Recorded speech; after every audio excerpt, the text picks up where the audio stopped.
All right, what's good, y'all? Hope everybody's well. Welcome back to the Onyx Report, Black Masculinist news for the day. Hope y'all are good.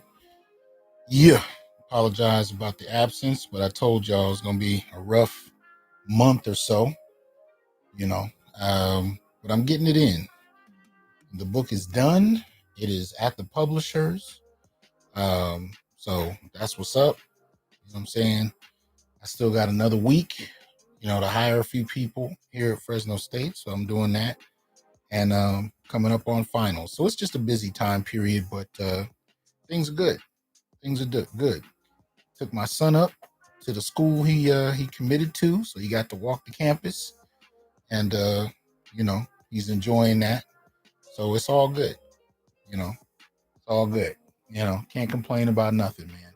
But I just wanted to hit you guys with a short shot. But before I do, like, share, subscribe, join, and donate. Support the channel so we can keep bringing you this independent black male thought. Let me first and foremost shout out Thomas SR. Appreciate that support. You know what I mean? Jay Cleveland. Appreciate that. Always good to see the brothers in the building. D. Scott, Black Man Swimming, Brother Damon, Spain Man, what's up? AL, KJ, Joe, Kiel, Phil. Appreciate you brothers coming through. But we're gonna hit something up real quick that related to something I put in the book. So I just kind of wanted to give you a heads up. What's up, Joe Average, brother? Yeah, man, I'm back. I'm just got a lot of things, that I'm keeping in the air, trying to keep everything afloat until I can finish them all properly. So, but it's going well. There's nothing to complain about. I am nothing but blessed. But yo, there's a couple things. First and foremost, and they have nothing to do with each other really. Before I get to the subject of the show, there's something I just wanted that I tapped into accidentally, and I just had a little low-level revelation about it that I just wanted to share. So let me pull this up real quick. So if you're not familiar with this brother's name is Henry Kalele. If I pronounced that properly, if I butchered it, I truly apologize. This is the brother that played Shaka Zulu back in the day, man. And when I was a kid and this came out, man, his presence just was powerful, right? So this brother was born 1949. a South African football player and actor. But I think the thing that got me is I tripped up on this little TikTok I'm about to play real quick where he talks about playing the role of Shaka. And, in the midst of watching this, I didn't realize he had passed away. You know what I'm saying? They said, he died in 2007 after spending 2 weeks in the hospital due to a chest infection. So I just wanted to acknowledge the brother, because I didn't know he passed. And I realized, and I think you'll hopefully see what I mean in a second. I'll play this for you. That there was a reason that this hit me. But let me go ahead and play this little clip. It's not long. Here we go. Okay. Let me get my sound together. I could barely hear that, and I want to make sure. Oh, I know what it is. All right, so here we go. All right, let's try it this way. See if we can. Difficult for them to get someone.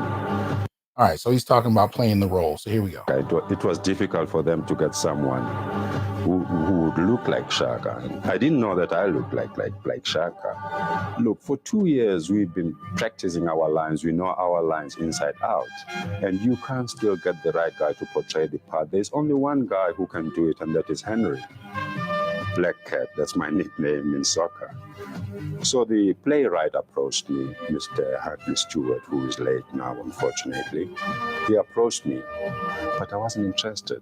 But he kept on coming back at me, and one day I said to him, okay, when the soccer season is closed, just come and pick me up so that we can have a go at it. And that was it. When he let me into the rehearsal room and those people were there, they all said, please, Henry, don't let us down. You are the only one that can portray the part of Shaka. They needed the physique, voice, height, you name it. So I started on stage as Shaka, not knowing that later on I was going to be the big Shaka on the screen. And I'm happy, all happy that way. All right. So let me just say, first and foremost, no disrespect to Chadwick Boseman. I got none but respect for the brother. But I think what I realized when I watched this clip is that this film had such a visceral impact on me as a kid that I think subconsciously, whenever, y'all know I'm a geek. You see the swords, my deal. I like sci-fi and, all of that. When Black Panther was first coming out, I think on a subconscious level, I was looking for something that resonated like this. I was looking for a masculine presence that resonated the way Henry, did as Shaka. And I'm not talking about Chadwick, I'm talking about the way the character was written. You know what I'm saying? And I didn't realize it until I watched just a little interview. And I went back and watched clips from the movie. I wanted to play them for you, but I don't want to get hit with the copyright stuff. But a lot of it is on YouTube. So if you just put in Shaka Zulu, you'll catch it. And the thing is his power, his presence was just so powerful. I wanted to see that. I think it was really, it really impacted me as a kid in a way that I'm still wrapping my head around. And I think for another generation to get that feeling. Maybe they did, maybe they didn't.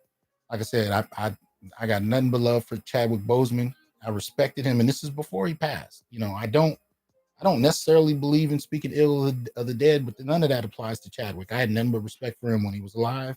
Got nothing but respect for him now. But the way the character was written, I wanted to see more of this energy, with Henry playing Shaka. I wanted to see something that visceral, that powerful. And by the time you get to the second Black Panther film, they just, eviscerated the male presence altogether.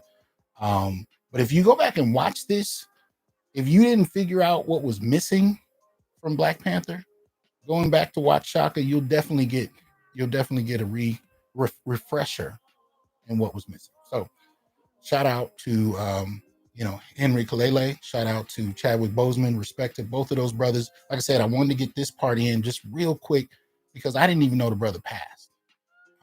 And he died, like I said, in 2007. And so just in terms of that impact on me as a kid, I wanted to, to salute the brother before, just finding out that he passed. So just wanted to extend my respects for that. And we'll go from there. All right. So let me change gears here. We'll get to the subject of tonight. There's a picture of Henry there. See his information on Wikipedia. This is what we're dealing with tonight. And this is a concept that I've talked about before. I called it andromortality, particularly Black andromortality. And basically what I do with the concept is I account for death, for Black male death. I look at the stats, I look at the data on that. And this hit my desk earlier today. You see it's dated April 17th, so it came out last week. Silent crisis in men's health gets worse. Across the lifespan from infancy to the teen years, midlife and old age, boys and men are more likely to die than girls and women. I thought this was an interesting breakdown. It was a pretty good article. And we're going to get into some of this right here because I think it's important. And the main thing I want you to keep in mind as we go through this is they're not talking about Black men. They're talking about men. And for the most part, on every metric related, every metric they cover, Black men are worse off. But let's go through this a little bit. Like I said, I wrote about this in the upcoming book, but I approached it, with some different data. Let's see what they say. So again, Washington Post. A silent crisis in men's health is shortening the lifespans of fathers, husbands, brothers, and sons. For years, the conventional wisdom has been that a lack of sex-specific health research mainly hurts women and gender minorities. While those concerns are real, a closer look at longevity data tells a more complicated story. See, this is what's been happening. This is why you have the Raj Chettys and the Richard Reeves and so on and so forth. You have these guys because what's coming out is that as much as they want to highlight, every demographic they can find who's dealing with issues of vulnerability, that the very group that they've been highlighting as privileged, males, are actually suffering more than anybody else. And they're just now coming to grips with admitting that publicly. We haven't gotten to what's going to happen in response to it. They're just starting to admit it.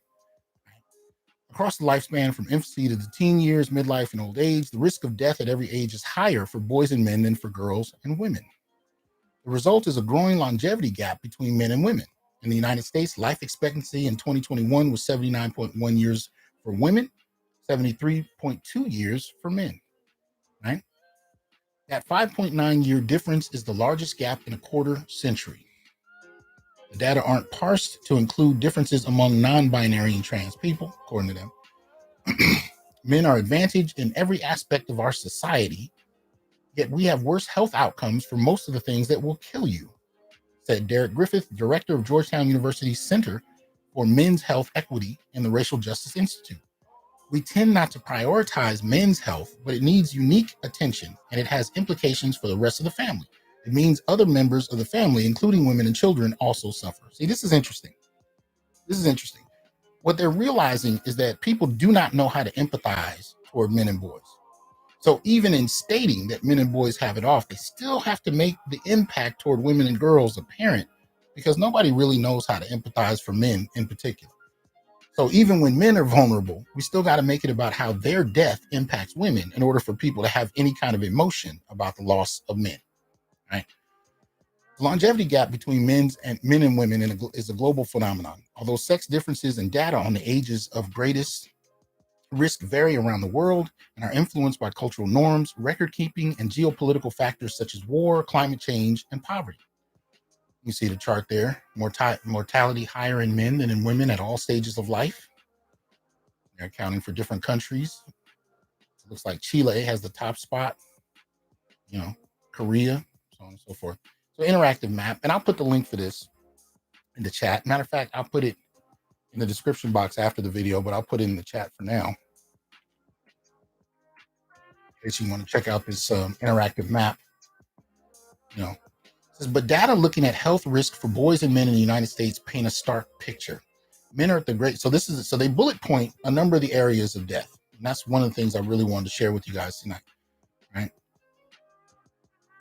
Men are at a greater risk of dying from C19 than women, a gap that cannot be explained by rates of infection or pre-existing conditions. The age-adjusted death rate for C19 was 140 deaths per 100,000 for males, 87.7 per 100,000 for females.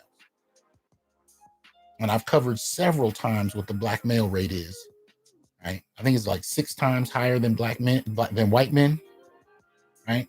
So, and at least I think, anyway, yeah, I don't want to get that wrong, but it's higher than black women's, it's higher than white women's, it's higher than white men's. But here they're just talking about men, right? Second bullet point: more men die of diabetes than women. The death rates for men are 31.2 per 100,000 people versus 19.5 per 100,000 women, right? So that's diabetes. Cancer mortality rate is higher among men, 189.5 per 100,000, compared with 135.7 per 100,000 for women. They actually admit it here with cancer. Black men have the highest death rate at 227.3 per 100,000.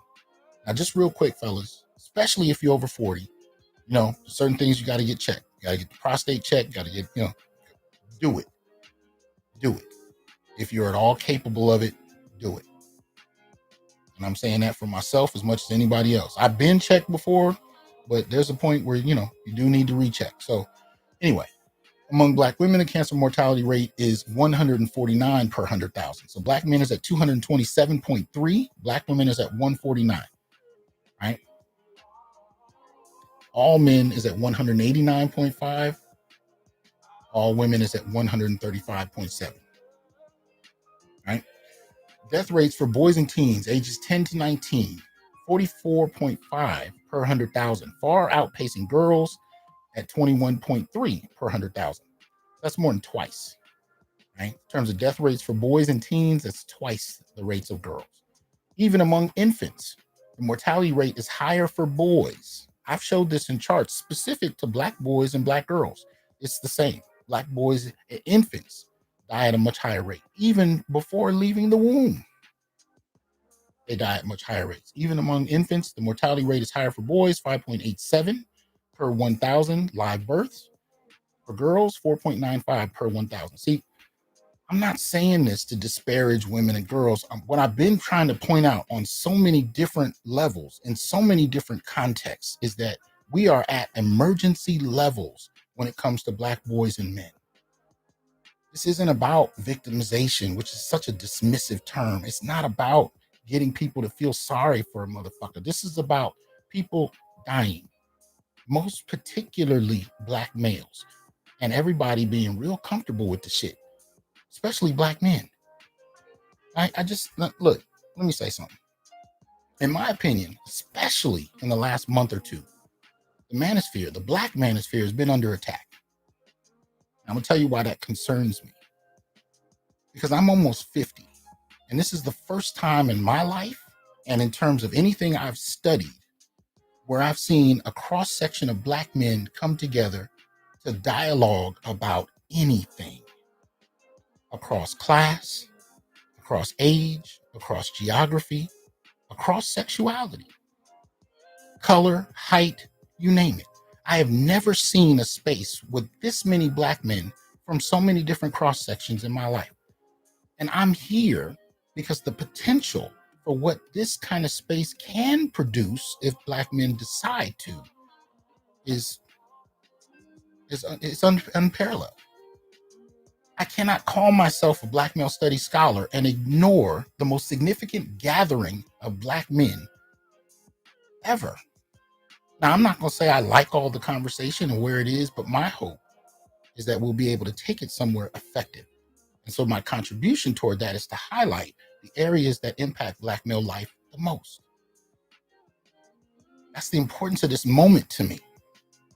So when I see us get deflected by bullshit in the midst of data like this is what I'm waiting for. I'm waiting for brothers to look at, this is the reality beyond the surface level distractive bullshit. This is the fucking reality of what we need to be dealing with. And we're wasting the moment, letting other people tell us and dictate what we should be talking about and characterizing who we are based on their own neuroses. No, this is what we need to deal with. The realities that actually impact our lives. We done talked about C19. We done talked about cancer mortality. We done talked about death rates for boys. Here's another big one. men die by suicide, nearly 4 times more often than women, based on 2020 data from the Centers for Disease Control and Prevention. The rate of suicide is highest in middle-aged white men, but teen boys also face a high risk. I reported about this earlier this year. The increase in suicide among Black boys, Black young men, higher than any other group, right? In 2020, 72% of all motor vehicle crash death victims were male. Men also accounted for 71% of pedestrian deaths, 87% of bicyclist deaths, and 92% of motorcyclist deaths. Man, I had to give up that bike not long after my son was born. That was hard, but that's the reason why. Right? Let me I think I forgot. Let me shout out Electrician 480. Appreciate that support. Dawood, appreciate that support. Says thank you for your amazing work. You give me the language to effectively talk to my fiance. Get a cup of coffee tomorrow. I appreciate that, Dawood. Anyway, what's up, Clutch? I can see you in there. What's up, Tim? Patrick? What's good? Swing out.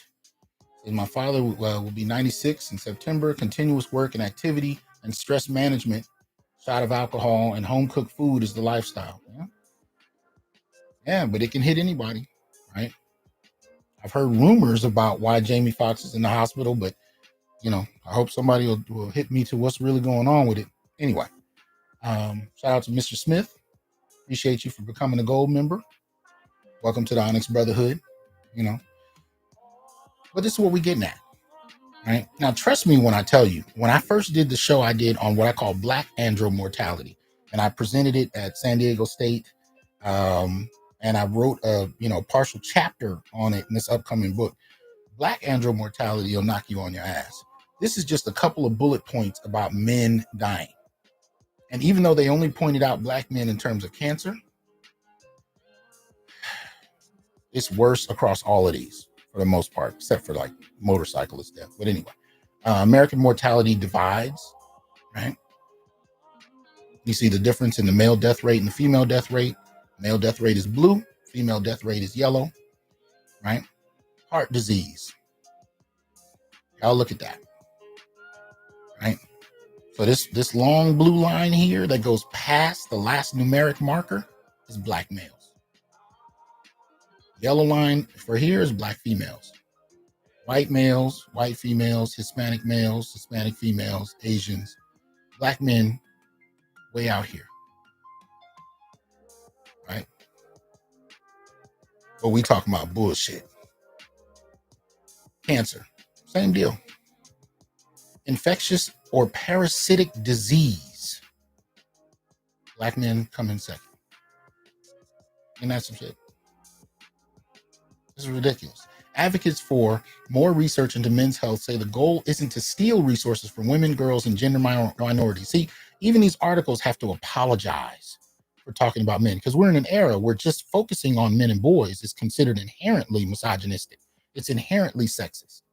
So they have to make these qualifiers and these apologies in these kind of articles just to justify the focus, because they can be dismissed simply for writing the article.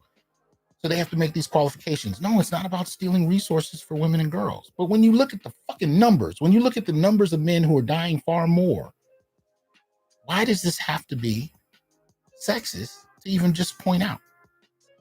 And I've done this in a classroom. I've literally just put stats on the board on male death. On another campus I was teaching at, they tried to get me fired, the women in the class, just for pointing out the stats. They took it to the chair of the department, the dean, all the way up the ladder to the provost. Why? They said it was sexist. They said, well, what was sexist? Well, he put all this information on the board about men. And this is before I developed Black masculinism or any of that. I didn't have a working concept. I just knew there was something going on that needed to be talked about. So I was putting stats on the board. And this was after 2 weeks of, covering feminism and womanism in the classroom. I got to cover it all. And I do. Gave the history of it, did the overview. We did the readings, all of that. Nobody had a problem. I didn't even have a conceptual framework for men. I just put stats on the board. Homelessness, suicide, incarceration, right? Homicide, police homicide, cancer. Hell, I even put up charts on oh goodness, what's it called? Circumcision. I wrote a whole chapter I never published on circumcision. The differences between male and female circumcision and some of the data out. Nobody knows about this mess for the most part. You know, these kind of apologies bother me because they suggest that men and boys, one, don't have a gender, and two, aren't worth studying. They're not human. They're not worthy of empathy. So to distract from women and girls is, we know it's inherently a problem.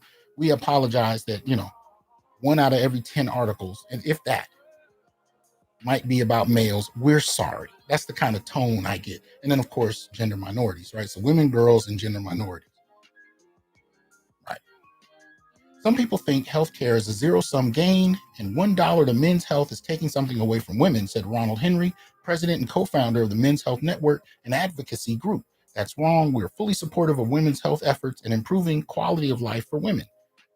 But by viewing men as the privileged default, health experts are ignoring the important sex differences that could illuminate health issues across gender and minority groups. This is really what I've been saying for the last few years. All right. Shout out to Tim, who says you're the only one who stays consistent to what really matters, no matter the trends and the distractions going around. Thank you, Dr. T. Hey, man, I appreciate that. What's up, ghetto user? Good to see you in here, man. All right. Solomon, appreciate that support. But this is what here's the thing. There's a movement that's been going on for over a decade. And I think it's longer than that, but it's a movement of men. It's kind of an undertow in an ocean. Now, two ways that we've seen it visibly expressed, especially in the Black sector, is Black male studies, right? We've seen the Black manosphere, right? Of course, we see the larger white manosphere, all that. But they're all expressions of a deeper movement of men. And the reason I can say that is because I'm seeing these movements of men happening in spaces and places that aren't connected, right? But men are starting to respond. Because in as much as we've heard the rhetoric about male privilege, the rhetoric about, female victimization and so on and so forth, the numbers for men keep getting worse. And there's no effective dialogue happening, or at least there hasn't been in the spaces that we're supposed to get effective dialogue. The university system has been inert on this subject for the most part. It's only been recently that they've started to come out the door with it, right? But they're behind. So it continues. For instance, for years, the widely held belief in medical circles was that women used too many healthcare resources compared to men. As a result, men were viewed as the standard for seeking healthcare, while women were often dismissed as hysterical or anxious when they sought care. We used to think women were overutilizing healthcare and men were doing it correctly, Griffith said. What we realized was that women were doing it better, mostly for preventative care, and men were actually underutilizing healthcare. First, see, they always do this shit. Even Richard Reeves does this. They pedestalize women almost as a way to, it's like taking sugar with the cough medicine. You know what I mean? That's what they kind of do. They kind of do this complimentary thing with women, and then this kind of backhanded diss at men to justify, even again, making the analysis and pointing out how much worse the numbers are for men. Because this is the only way so many people will digest the statements, is if you somehow subtly diss men, right? As if men underutilizing healthcare is just because they're fuck ups. That's not what it is. Men bear a responsibility that nobody accepts failure for. Let me tell you, just had a conversation with a student of mine today who just told me she's having a baby. And I was giving her some advice, and it took me back to, raising my son. So my wife passed when he was 4, and it's just been me the whole time since then. And one of the things I realized, there is no, I can't feed you today, son. There is no, I can't pay the rent or the mortgage today. Hell, even I lived in Fresno for years where it's just me and him, right? And one day it hit me when I was driving home from work I was driving to daycare to pick him up, right? And it hit me. If I don't make it to daycare, he will spend tonight with child services. If I'm in the hospital for several days, especially if I'm unconscious, he's in child protective services. You know what I'm saying? There is no alternative backup plan. It was me. And men live with this. I'm not saying women don't, but we acknowledge that women do. We don't acknowledge how many men put it down for their loved ones daily for no thank you, for no acknowledgement. Hell, the jokes on Father's Day are real. Men don't get acknowledged for shit, even when they are the men putting it down.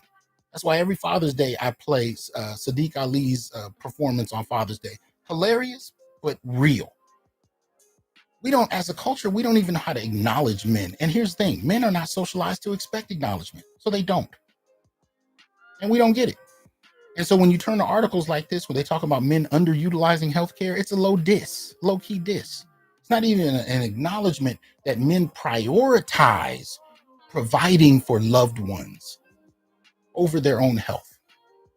Now, I'm not saying that's good or bad, but instead of portraying it in a manner where you can actually see the dignity and sacrifice in men, what you get instead are these subtle disses to make women feel better about themselves by hyper-complimenting women and downplaying the sacrifices of men. And this is what's considered acceptable. This is what's being paralleled in classrooms from university to elementary school. This is what's coming out in news media. This is what's being put out in films and television shows. This recurring message about men being nothing but fuck-ups and ne'er-do-wells. And the sacrifices of men, yet again, go unacknowledged. Women were doing it better. Men were underutilizing. Men were sacrificing. Men did not prioritize themselves, nor did they learn how to prioritize themselves when they were being raised. Boys were taught that sacrifice is just what you do. And those same boys that grew up to be men will tell you the same thing to this day. They will almost cuss out other men who want to have conversations, even healthy conversations about how to express ourselves, how we can talk, how we can even redefine manhood. Some men will cuss you out because just the thought of focusing on yourself as opposed to getting things done is just unheard of for us. Shout out to Wrench Turner. Appreciate that support, man. Cash App. Shout out to Solomon. Appreciate that. Right? This is what we're talking about. It continues, explaining the longevity gap. The reasons behind the longevity gap aren't fully understood, but the global nature of the disparity suggests that biology probably plays a strong role. For instance, high levels of testosterone, which can weaken the immune response, may be a factor in why men and male mammals in general are more vulnerable to parasitic infection. Estrogen may explain why women have lower rates of heart disease throughout life and why the gap narrows after women reach menopause. Even though estrogen appears to be protective in women, studies in the 1970s showed that when estrogen was given to men, instead of being protective, it caused double the rate of heart attacks as those in the placebo group. That's deep. Cultural biases around masculinity that teach boys and men to hide their feelings and not complain also can influence men's health. See, this is the thing. They always run with this. And I've heard women who make fun of men, especially in social media, run with this too, right? They always come back to the popular trope that, men are these cavemen that just can't express their feelings. Even what I said a moment ago, I'm saying there are moments where we're not socialized to do that, but that could also be presented in a dignified manner that actually acknowledges men's sacrifice, as opposed to dismissing them as almost errant, childlike beings that aren't capable. It's not just about suppressing feelings and not being able to articulate yourself. I mean, I'm not saying that doesn't happen, but I'm saying that's not all that's happening.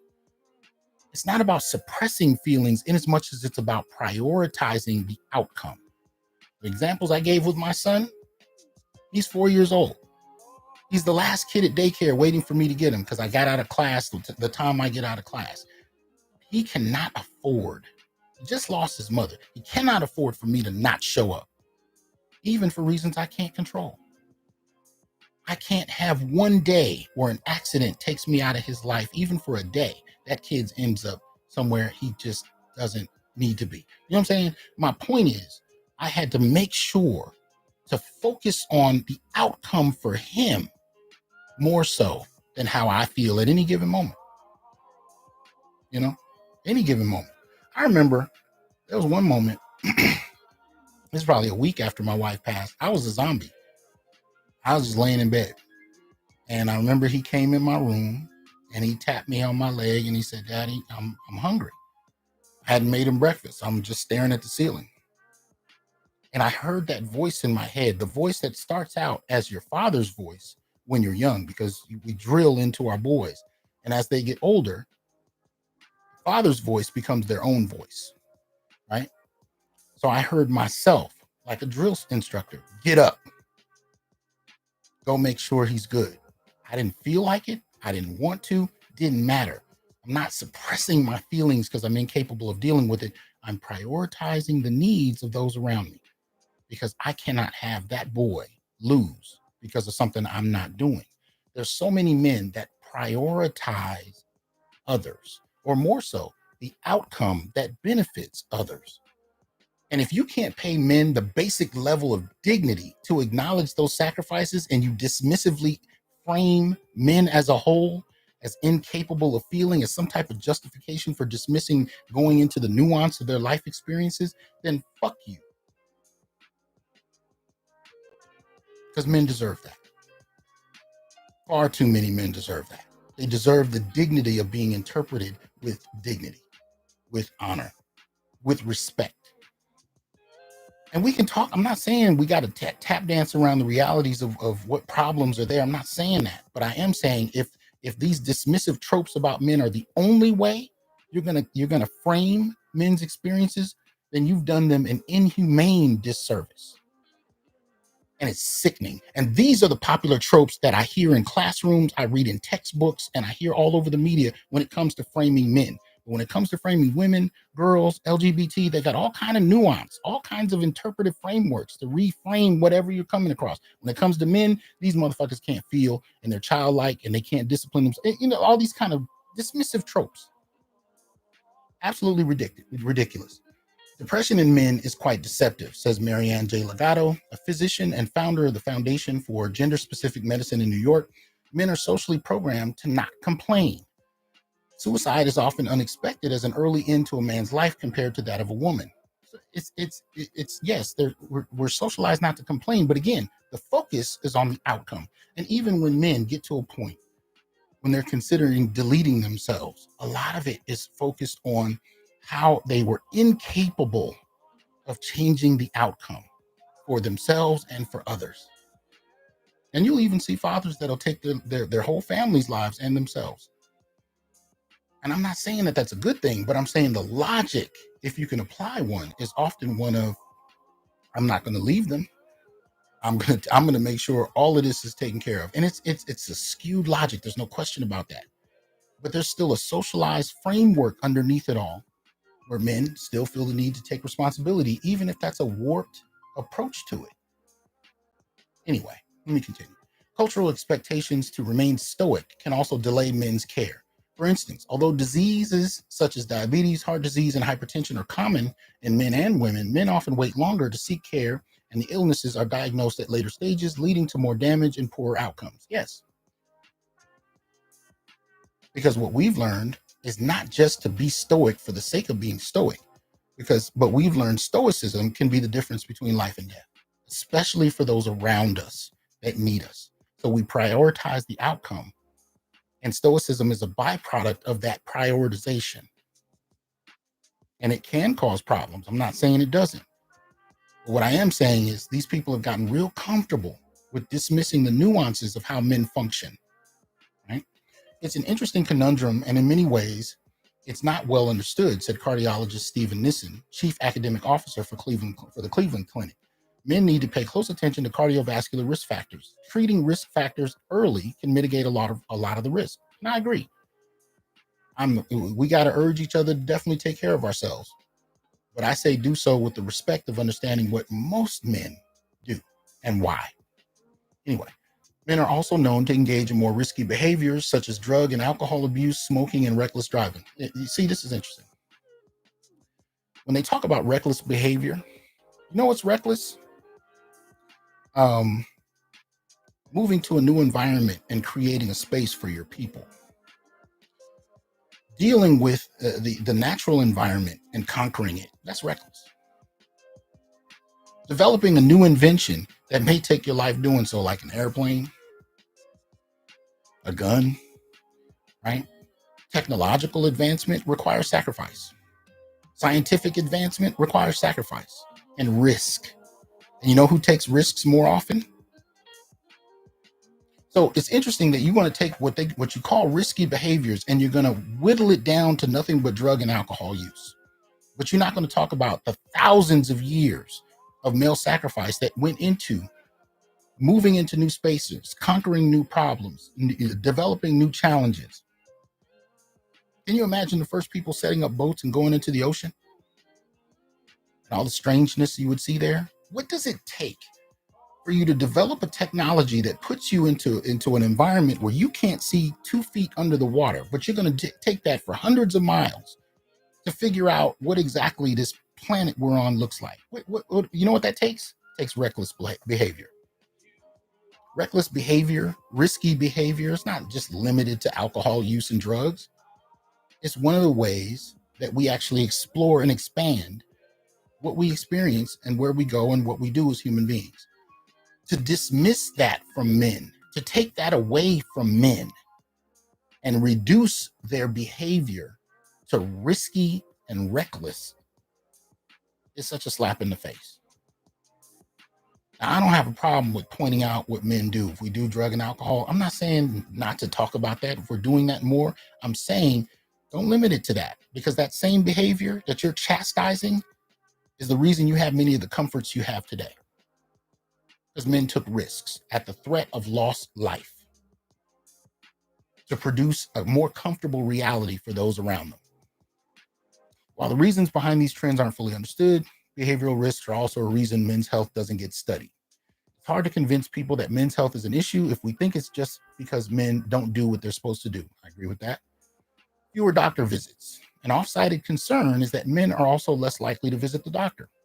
Sometimes it costs to do that. But anyway, although boys and girls visit the pediatrician at the same rate, the trend changes in adulthood and medical visits by men decline. CDC data show that the physician visit rate in 2018 among females was almost 40% higher, 3.08 visits per woman versus 2.24 per man.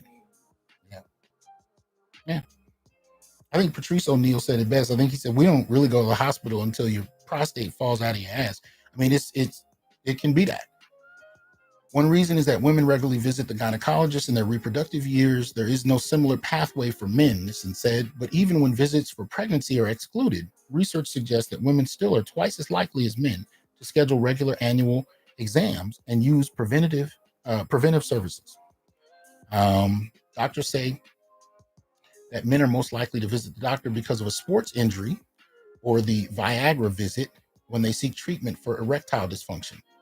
As a result, sports medicine physicians and urologists are encouraged to use those visits to check blood pressure, cholesterol, and other indicators of overall health.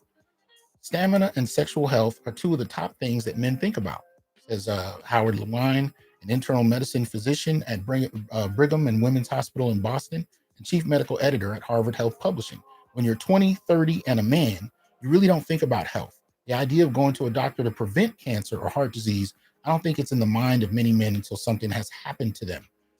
The irony is that men for years have been overrepresented in medical research, often at the expense of women, according to a seminal 1985 report that prompted more government investment in women's health and research. One of the things they're figuring out is that they've kind of, what's it called? They've overcorrected in many respects, especially since the 70s and the 80s. The focus was so much on women and girls that they literally, that's why this news is just coming out now. They realize that they haven't paid any attention to men at all, or boys. And they're realizing they've dropped the ball on that to such a degree that men are checking out. They are figuring out there's a problem with men and boys as men and boys have checked the fuck out. Now it's a problem. But because it's a problem for the larger society to now have to figure out how to function without men. They could have handled this differently, but they decided to over prioritize women and girls and avoid looking at the data that painted a clearer picture and only focused on what feminists told them was important. So this is where we get to. Right? So they tell us men were overrepresented in medical research at the expense of women. And again, they're not even talking about black men, because we damn sure weren't overrepresented. Lack of support. Men's health advocates say one of the biggest factors is a lack of infrastructure to support research specifically focused on men's health. For years, the Men's Health Network has lobbied for the creation of an Office of Men's Health, similar to the Office of Women's Health in Health and Human Services Department. Proposed legislation, however, has consistently failed to win support. Right? It's like there's a White House Office for Women and Girls. You don't see one for men and boys. While some health systems claim to have departments focused on men's health, the care is often focused on urologic and prostate health rather than cardiac care, mental health, or other issues that afflict men at high rates. See, part of the problem is you're gonna have to frame this differently for men than you do for women. You can't use the same methods, and that's one of the things they've been doing. Right? They've created this language around justifying the need to focus on women and girls. And once they figured out there was a problem with men, they did this kind of half-assed gesture to men using the same kind of logic. It doesn't work that way. Men are not women. Much as people want to flatten gender and suggest that everything is everything and everybody's everybody. No, men are not women. You have to talk to men differently, right? You're not going to court, or first of all, you're not going to shame men into going into seeing the doctor more often. And you're not going to appeal to them with the same language that you use for women and girls. For men, you have to be very practical, you have to be very logical, and it has to be very laid out. You know, it's like I'm telling brothers to go get checked because I want you to live. You know what I mean? And I know what the numbers are, and I present the data. That's what made me go in when I saw the data around, okay, I'm seeing the cancer rates. Okay, I should go get checked. These emotional appeals and shaming tactics, it's not going to work. But you do have to create a culture of dialogue with men around health issues that is not framed. It's not the template for it. It's not based on how you've been talking to women for the last 40 years. You're actually going to repel men when you do that. Anyway. Shout out to Ian Graves. What's good with you, man? Appreciate the support. Always got my back. Thank you, Ian. Right. Okay. The topic of men's health simply hasn't caught on as something that advocates, corporate sponsors, and politicians want to get behind. While the pink ribbon has been elevated to iconic status to signal breast cancer awareness, nothing in men's health has achieved the same level of attention. I told you guys this before. A few weeks ago, I was talking about, the pink little ribbons around that they would have elementary schools, raising money for kids doing, little track races to raise money for breast cancer. That's why the first time I found out the rates for prostate cancer, especially for black men, were so ridiculously high, I ain't seen a ribbon yet for men and boys, right? But they're about to point it out right now. There is an empathy gap, Henry said. There are people who shrug and say, yes, men die younger. That's the way the world is. It doesn't need to be that way. If we devote attention and resources, we can change the outcomes for men. I agree with the first part of that. What people say, yes, men die younger. That's the way the world is. When the threat of loss of life or pain for women is in the equation, we move heaven and earth to address it. Whether you're shamed into it or whether you do it out of a chivalry that's been socialized into you. But men will often go to their graves before and argue with others about not focusing on themselves at all. And I think one of the things that this space can create is a way of talking about everything from health to mortality to politics to, every subject imaginable that impacts us. Talking about it in ways that are unique and specific to us rather than copying and pasting this dialogue they've created in popular media framed around attracting women and their resources. That's what a lot of it is. Women became their own market in the 1970s when they joined the workforce. They literally doubled the American workforce. An industry figured out that they had a new market. And with women came kids, actually. Right? Kids became a new market unto themselves when women started working. So you really have this major push economically to tap into these dollars that women have. And in so doing, they assumed, men would just kind of be in the background, right? Because at the end of the day, women really prioritize purchasing things for women. Men prioritize purchasing things for women. So they really didn't, there wasn't a lot of tension on men. But the downside is they're seeing men withdrawing from society as young as elementary and middle school. And now they're figuring out something has to be done. They spend so much time talking to women and girls, they don't know how to talk to men and boys. They're just trying to figure it out. Shout out to Brandon. He says, finally get to catch the doctor live. Appreciate that, man. What's up, Clutch? So 30% of cancers are caused by viruses. Question is, how did the virus get there in the first place? How to eat to live. Honorable Elijah Muhammad. All right, that's what's up. Yeah. So I put the link for the article in the chat. I will try to remember to put it in the description box. If I don't, let me know. I'll put it in there. It's called A Silent Crisis in Men's Health Gets Worse.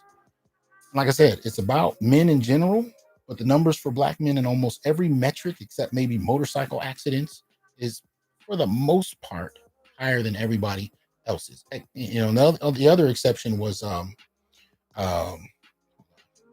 there it is, infectious or parasitic disease. Right. This is all CDC data, in case you were wondering. Right. We're reading from the Washington Post. We're looking at CDC data. We're talking about the needs of men. This is what it is. So I hope you guys will join me for a conversation about the realities of Black male life so we can stay on target and not let these people distract us with bullshit. Because we got things to do, and I've never seen an opportunity to do it like this. I don't claim to know how to do it. That's why I want to have the discussion. Because what I don't know, other brothers do, and vice versa. We can have a conversation that builds that and bring our particular skill sets to bear. The only thing it requires is a good faith willingness to prioritize Black boys and men. And if you got that and you're willing to have a discussion, come to the channel, join in the chat, join in the discussion, and let's do it. All right. I appreciate y'all. Have a good night. I got to get back to work. I'll holler at y'all soon. Peace.